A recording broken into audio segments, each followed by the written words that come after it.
दोस्तों नमस्कार। दोस्तों आज हमारे साथ हैं रेवाड़ी के बहुत ही बड़े समाज सेवी इंसान हैं। अलग-अलग संगठनों से जुड़े हुए हैं और सारी उम्र से समाज सेवा में लगे हुए हैं। तो कोई भी मामला हो समाज का, लोग इनसे मदद माँगते हैं और इनका मार्गदर्शन लेते हैं। ये है श्री राजेंद्र सिंह जी।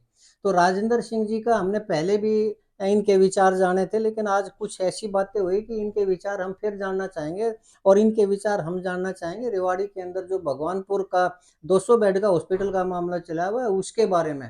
तो एक बार फिर से हम राजेंद्र जी का अपने चैनल पर स्वागत करते हैं और हम इनके विचारों को जानना चाहेंगे। राजेंद्र जी आपका हमारे चैनल पर बहुत-बहुत स्वागत है बहुत सर। बहुत धन्यवाद आपका। जी। अच्छा राजेंद्र जी, ये जो वैसे भगवानपुर हॉस्पिटल के बारे में तो मैंने आपके विचार पहले सुन लिए थे, लेकिन एक नया मामला आ रहा है कि राव इंद्रजीत जी हैं, वो ये कह रहे हैं कि सेक्टर 18 के अंदर जो ज़मीन है, वहाँ पर भी हॉस्पिटल बन सकता है रेवाड़ी के अंदर। तो सबसे पहले तो आप ये बताएँ कि सेक्टर 18 की ज़मीन का क्या मामला है? जी, ऐसा है कि आपके चैनल का बहुत बहुत धन्यवाद। जी। जब ये भगवानपुर पंचायत ज़मीन का हॉस्पिटल बनाने की बात शुरू हुई, हाँ, जो बहुत ही नज़दीक है NH 71 से, हाँ। तमाम कनेक्टिविटी है, मैं उसको डिटेल में नहीं जाऊंगा। जी।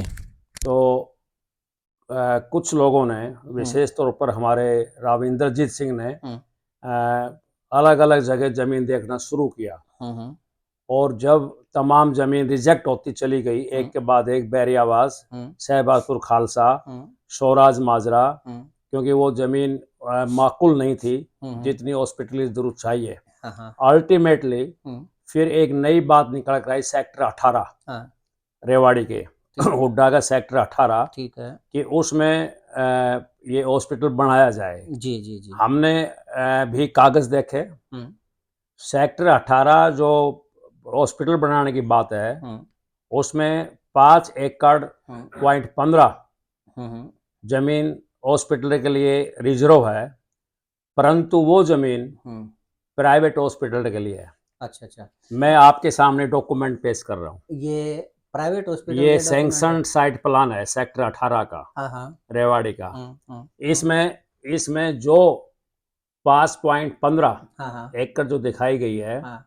वो हॉस्पिटल फॉर प्राइवेट इसमें लिखा हुआ है। अच्छा मतलब ये ये हाँ, हाँ। इसमें ये लिखा हुआ है साफ साफ, हाँ, हाँ, हाँ, हाँ। Site for hospital private yes. Private हाँ, लिखा हुआ है। बिल्कुल बिल्कुल लिखा हुआ है। ये देखिए दोस्तों वो जो ज़मीन है वो प्राइवेट हॉस्पिटल के लिए ही आप देख सकते हैं। जी। तो ये कह करके हुँ, जनता को भ्रमित करने का रास्ता क्यों अपनाया जा रहा है?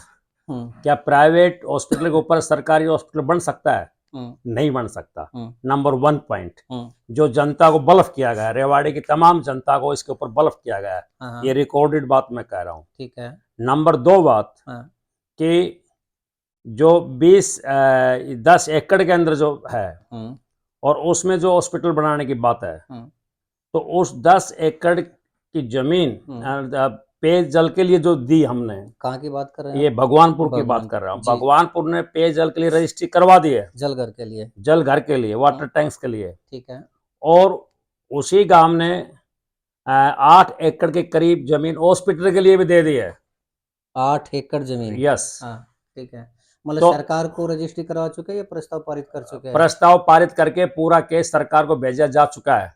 अच्छा लेकिन मैंने एक बार पिछली बार अनिल जी से बात की थी जो सरपंच प्रतिनिधि वो कह रहे हैं कि 3 एकड़ ज़मीन और भी दे सकते हैं अगर सरकार वो चाहे। 3 नहीं 5 भी दे सकते हैं, 5 तो उसमें कोई प्रॉब्लम नहीं है। तो जब इतनी ज़्यादा ज़मीन अवेलेबल है और देने के लिए पंचायत तैयार है तो फिर ये सेक्टर 18 हमारे इधर-उधर क्यों घूम रहे हैं राविंदर जी? सवाल यहाँ बेसिक सवाल ये है हाँ, हाँ। कि जो जमीन है हुँ, सेक्टर 18 की, हाँ, वो तो प्राइवेट है।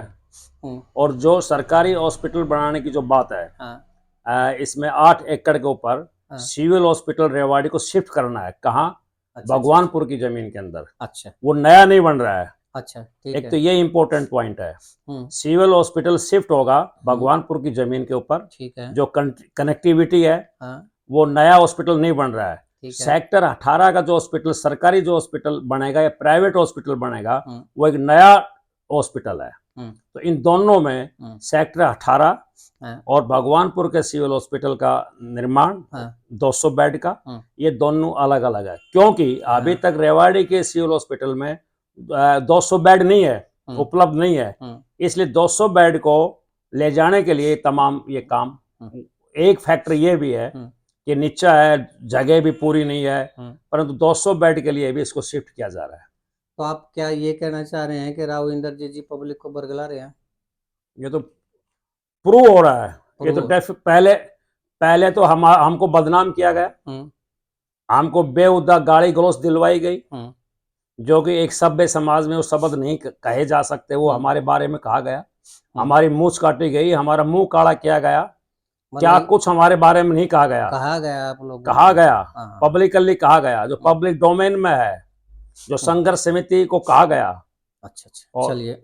हाँ, लेकिन उस संघर्ष, चलिए वो कोई बात नहीं है, वो आरती राव जी का, उसके बारे में फिर बातचीत करें। अच्छा, वो बताइए, विधानसभा के अंदर जो रेवाड़ी के विधायक हैं राव लक्ष्मण जी, उन्होंने ये कोई सवाल पूछा था इस हॉस्पिटल के बारे में, तो वो क्या सवाल था और उसकी क्या टेक्निकल वैल्यू थी? ये सिविल हॉस्पिटल शिफ्ट करने का सवाल भगवानपुर का नहीं है। हाँ, ये सरकार की अपनी जरूरत थी, ठीक है, कि इस हॉस्पिटल को शिफ्ट किया जाए। 2 जगह जमीन दी गई, गोकलगढ़ का रिजेक्ट हो गया, ठीक है, फिर भगवानपुर को तमाम तरह से सूटेबल बताया गया, फिजिबिलिटी बताई गई। विधानसभा में सवाल उठा कि ये जो गोकलगढ़ का रिजेक्ट होने के बाद या हॉस्पिटल को शिफ्ट करने के लिए सरकार क्या कहना चाहती है। हमारे माननीय लक्ष्मण सिंह विधायक जो हैं, उन्होंने ये सवाल उठाया विधानसभा के अंदर। स्वास्थ्य मंत्री आरती राव ने जवाब दिया कि हम हॉस्पिटल के लिए 2 जगह जमीन हमने चिन्हित की है, नंबर 1 गोकलगढ़, नंबर 2 भगवानपुर। ठीक है, गोकलगढ़ कैंसिल हो गया, जमीन 5 एकड़ मिली, ज्यादा नहीं मिली, और भगवानपुर कंसीडर कर लिया गया। और भगवानपुर कंसीडर करने के बाद भी फिर वहां से शिफ्ट कर गए। कहां शिफ्ट कर गए कि भगवानपुर में नहीं बनेगा, शहबाजपुर चले गए। और शहबाजपुर कौन गए? शहबाजपुर हमारे स्वास्थ्य मंत्री श्रीमती या श्री जो भी हम कहें, माननीय स्वास्थ्य मंत्री आरती राव गई। ये उनका एक लेटर है, आरती राव जी 2061 लेटर है। अच्छा, वेरी इंपॉर्टेंट लेटर है। ठीक है जी, इसमें वो खुद अधिकारियों को आदेश दे रही है कि 200 बिस्तर सिविल अस्पताल हेतु जमीन देने बारे विशेष ग्राम सभा शहबाजपुर में ग्राम सभा बुलाई जाए, 5 एकड़ जमीन दी जाए हॉस्पिटल के लिए। ये लेटर उनका है। बीडीपीओ सरपंच को आदेश दे रहा, ग्राम सभा बुलाओ आप। तो फिर ऐसा क्या हो गया कि जब 5 एकड़ का गोकलगढ़ का जब रिजेक्ट हो चुका है, तो फिर 5 एकड़ के लिए प्रस्ताव के लिए स्वास्थ्य मंत्री क्यों कह रही है?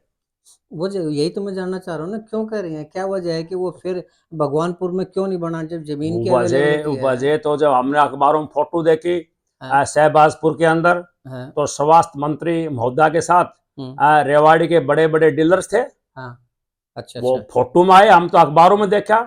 वो उनके कार्यकर्ता थे या वो डीलर थे, वो तो वो बताएंगे, परंतु हमने देख कर हमारा अंदेशा ये हुआ कि भाई ये तो बात दूसरी है। क्या तात्पर्य आपका कहने का कि क्या इसमें कोई फाइनेंशियल डील है?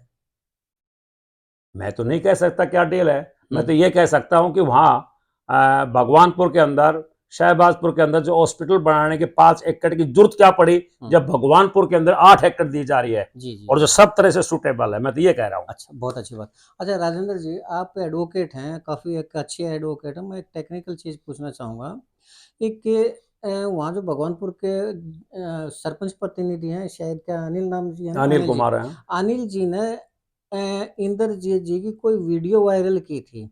क्या किसी से बगैर इजाज़त लिए वीडियो वायरल करना क्या किसी की मतलब प्राइवेसी का उल्लंघन नहीं है क्या? और क्या इसके ऊपर वो केस नहीं कर सकता क्या राव इंद्रजीत जी? क्या कोर्ट में नहीं खींच सकते अनिल जी को? एक एडवोकेट के रूप में क्या कहना है आपका? ऐसा है कि एडवोकेट के रूप में मुझे ये कहना है कि जो कन्वर्सेशन सरपंच अनिल कुमार और राव साहब के बीच में हुई, वो पब्लिक डोमेन में है। राव साहब एक जनप्रतिनिधि है। राव साहब जब जो वायदा किया है, जैसे चुनाव में वायदा करते हैं, किताब छाप के घोषणा पत्र, वो राव साहब का एक वायदा था भगवानपुर के अंदर जल घर के लिए जमीन देना और हॉस्पिटल देने का वायदा था, कंडीशनल वायदा था वो। कि हॉस्पिटल तो आपको मिलेगा, हो जाएगा वो काम तो। ठीक है। और अगर उन्होंने उस वायदे को पूरा नहीं किया तो जिसकी शपथ लेकर वो आए थे, ये गलत काम तो राव साहब की तरफ से बनता है। जनतंत्र के अंदर जनप्रतिनिधि के कहे गए वायदे को जनता के बीच में ले जाना, ये देश के हर लोकतांत्रिक देश में रहने वाले हर नागरिक का फर्ज बनता है, दायित्व बनता है। अनिल कुमार ने जो किया वो बहुत ठीक किया। हाँ, मतलब ये कहना चाह रहे हैं कि कोई व्यक्ति प्राइवेसी के नाम पर अपने वादे को छुपा नहीं सकता। प्राइवेसी अलग चीज है, ये प्राइवेसी की परिभाषा में नहीं आता। अच्छा, चलिए, ये प्राइवेसी की परिभाषा नहीं है इसमें। चलिए, बहुत अच्छी बात है। अब एज ए एडवोकेट और एज ए सोशल वर्कर आपको क्या लगता है आगे क्या होगा? देखिए, दो बात है। जहाँ न्याय के इंसाफ की जहाँ बात है, इंसाफ की बात है कि भगवानपुर की जमीन के ऊपर जो तमाम जिला की मांग बन चुकी है, वो दावा सही है। अगर आप शक्ति का दुरुपयोग करके, और दुरुपयोग भी आप इसलिए कर रहे हैं कि आपकी इच्छा के मुताबिक कुछ नहीं हो रहा है, और आप अपने कुछ चहेतों को फायदा दिलाने की कोशिश कर रहे हो, और उस शक्ति का मिसयूज करके अगर आप किसी के हक को मार रहे हैं, तो ये सरेआम अन्याय होगा। और जब किसी के हक को मारा जाता है तो जनता के पास एक ही रास्ता होता है, वो होता है अपनी आवाज को बुलंद करना। और आवाज बुलंद करना लोकतांत्रिक अधिकार है, इसमें किसी को नाराज होने की कोई बात नहीं है। अगर ये लोकतंत्र नहीं होता, तानाशाही होती, तो आवाज बुलंद नहीं होती। तो स्वागत करना चाहिए, और किया हुआ वायदा है वो वायदा पूरा करें। और इस वायदे के साथ एक और इम्पोर्टेंट बात आ गई, आप हॉस्पिटल के लिए तो कहते हो को मेरे से उम्मीद ना करो आप, परंतु इसके लिए एक बात और आ गई, जो 10 एकड़ जमीन जो आपने दिलाई है सरकार को, उसके बारे में आप क्या कह रहे हैं? क्या वहां पेयजल आप बनवाएंगे? नंबर एक बात, क्या ये आप पेयजल नहीं बनवाएंगे तो क्या ये जमीन वापस करवाएंगे? पेयजल तो जल घर, पेयजल घर, वाटर टैंक, डीग बनवाएंगे 10 एकड़ के अंदर, या नहीं बनवाएंगे? जनता इस बात को भी जानना चाहती है। उससे तो आपने हॉस्पिटल के तो आपने कह दी उम्मीद मत करो, इस बारे में जनता क्या उम्मीद करे आपसे, वो भी बताएं आप जी। ये भी हमारी एक मांग है, ये भी राव साहब को बतानी होगी जनता के बीच में। जी जी जी, बहुत अच्छी बात। चलिए सर, आपने टाइम दिया राजेंद्र जी, इसके लिए हम आपका बहुत बहुत शुक्रिया अदा करते हैं। तो दोस्तों, ये राजेंद्र सिंह जी हैं, जाने माने वकील भी हैं और समाज सेवी इंसान भी हैं। तो इन्होंने कुछ टेक्निकल बातें रखी, और इनके अनुसार जो टेक्निकल बातें जो इन्होंने डॉक्यूमेंट्री प्रूफ दिखाए, उनसे तो लगता है कि जो लोगों का जो डिमांड है, भगवानपुर के लोगों की डिमांड है, वो जायज़ है। क्यों? क्योंकि सरकारी डॉक्यूमेंट्स भी इन्होंने दिखाए, कैमरे के ऊपर भी दिखाए, आरती राव जी की भी जो लेटर है वो भी इन्होंने दिखाया। तो फिर मैं समझ नहीं पा रहा हूँ कि इतना कुछ होने के बावजूद भी ये संघर्ष क्यों, और राव इंद्रजीत जी क्यों इस चीज़ के ऊपर अड़े हुए हैं? ये तो खैर पब्लिक जाने, राव इंद्रजीत जी जाने, लेकिन इन डॉक्यूमेंट्स के आधार पर मैं यही कहना चाहूँगा कि राव इंद्रजीत जी हैं, राजा आदमी हैं, वहाँ के प्रतिनिधि हैं, लोग उनसे प्यार करते हैं, सम्मान करते हैं, तो वो भी लोगों का सम्मान करें, उनकी बातों को रखें। एक कहावत है दोस्तों, एक वो सुनिए कि अक्षमा बड़े इनको चाहिए, छोटे इनको उत्पात का, हरि को घट्टो जो भरगू मारी लात। कहने का तात्पर्य है कि अगर मान लीजिए भगवानपुर से कोई किसी तरह की छोटी मोटी बात हुई भी होगी, तो उसको बोलें। और जो उनकी डिमांड थी, जो कि आपने शुरुआत की थी इंद्रजीत जी, तो उस जो आपने शुरुआत की थी और जो आपने वादा किया था, अगर उसके अनुसार काम करें, लोगों का दिल भी खुश होगा और उसमें आपका मान सम्मान बढ़ेगा। उसमें ये नहीं होगा कि राव इंदर जी हार गए या राव इंद्रजीत जी पीछे हट गए, ऐसा कुछ भी नहीं है। तो पब्लिक आपके साथ है, 50 साल से पब्लिक आपके साथ रही और आगे भी पब्लिक आपके साथ रहेगी। तो मैं तो यही गुजारिश करना चाहूँगा कि लोगों की डिमांड को एक बार थोड़ा सा बड़ा दिल करके न सोचें उसके बारे में, और भगवानपुर का जो हॉस्पिटल है उसके बारे में कुछ सोचें। बाकी जैसा राजेंद्र जी और उन वहाँ की पब्लिक है वो जाने, राव इंदर जी जाने। तो आज के लिए हम इतना ही। राजेंद्र जी, आपने हमें टाइम दिया, इसके लिए आपका बहुत बहुत धन्यवाद। दोस्तों, आपका भी बहुत बहुत धन्यवाद। नमस्कार, जय हिंद, जय भारत।